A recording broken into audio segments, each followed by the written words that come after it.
a lot of conversation happening right now about whether or not crypto is dead in the United States. Well, I'm here at Permissionless in Salt Lake City to find out just that.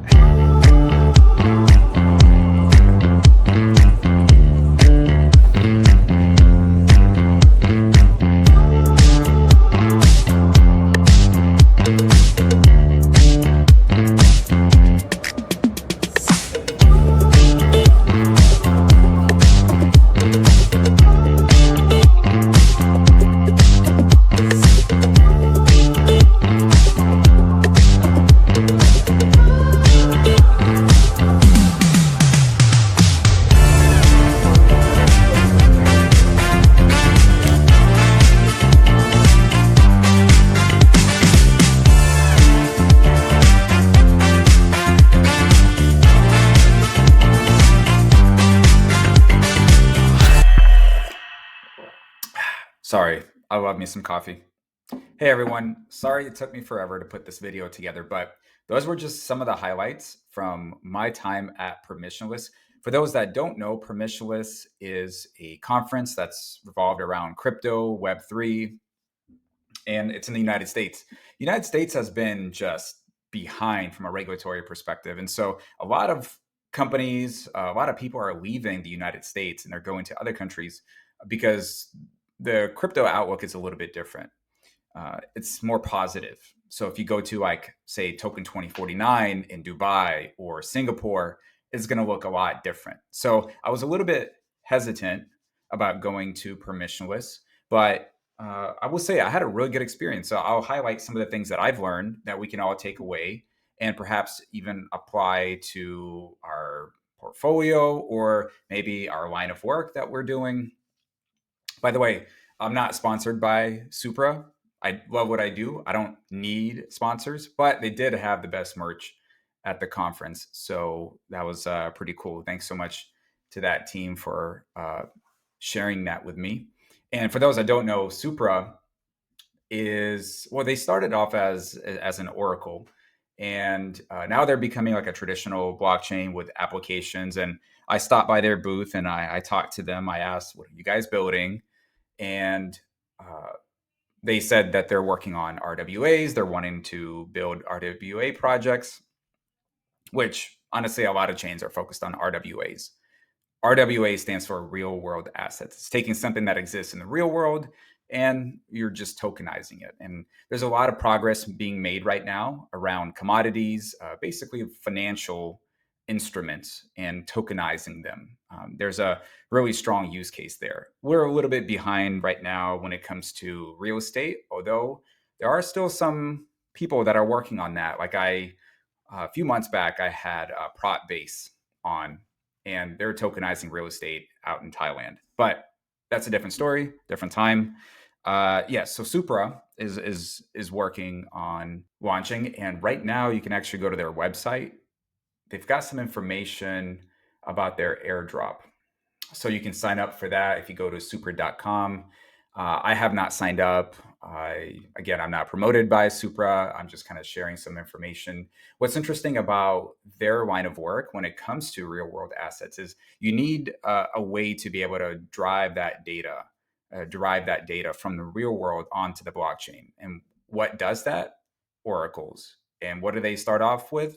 An oracle. So it seems to be a very good match just from that angle, from a technology perspective, in terms of how they built themselves to the direction that they're wanting to go. So something to kind of keep an eye out on.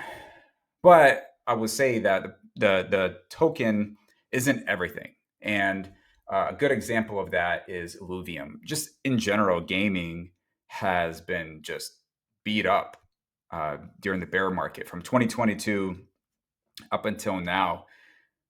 Games are struggling. There's some positives, right? We're seeing Avalanche, and the very first game that made it to mainstream is now on PS5 is a Web3 game. So that's great. But for the most part, a lot of these Web3 projects are struggling. And so if you look just at the price, you may think, okay, these projects are absolutely dead. But what I found was that it's not the case, at least not when it comes to Illuvium. They're very active from a development perspective, and also they're very serious about getting their name out. They had a very strong presence at the conference. I even talked to JP, who is launching Arcade. He's basically focusing on the financial aspect of GameFi. So you can earn different rewards from different video games through their mission pools. I wanted to play this quick clip for you because he used to sit on the council for Illuvium, and so he's got a lot of insight into what they're working on. Take a look. I have been an active contributor to Illuvium's DAO for several years now, and they really are cooking in a lot of ways. It's tough to kind of disassociate the sentiment around token price and the actual game product that's being produced. I think one of the issues that this industry has is that, the ability to have real world assets or monetary influence of a token can weigh heavily on the sentiment of gameplay mechanics.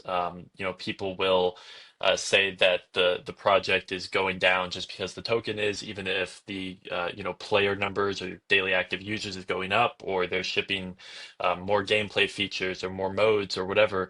And it can be hard for the community to separate those two areas, right?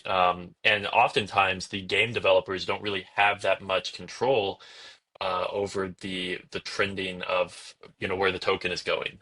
People think that the game developer's primary focus is to pump the token price, and often that is not the case. That's certainly not the case with Illuvium or most other games that I'm familiar with. So I would just say that in general, that line gets blurred a little bit too often. But Illuvium has released lots of great content, even just in the last couple months, and they have a lot of other really cool stuff in store throughout the rest of the year. Now, I mentioned that I hosted an event. That was probably the highlight of the entire conference. It was about 40 of us, people that were building, like Josh. There were institutions there. There were people that were being the Stripe version of crypto. So there was a lot happening. It was definitely quality over quantity when it comes to the overall conference, and when it comes to the event that I hosted alongside with Webisoft and World Play League.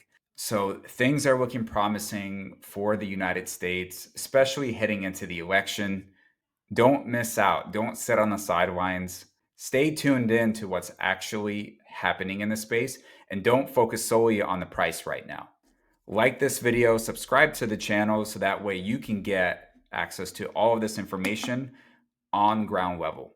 And I'll leave you with this fun fact about Salt Lake. As you can see over here, all that white stuff, it's basically the water drying up. So there's rivers that feed into the lake, but nothing comes out. And so the water ends up just evaporating, and you're left with this white stuff. Think of it as if you were to have, if you were boiling hot water all the way until the end, until there's no more water left, and all you're left with is just white stuff. And that's what makes the lake so salty. It's beautiful out here.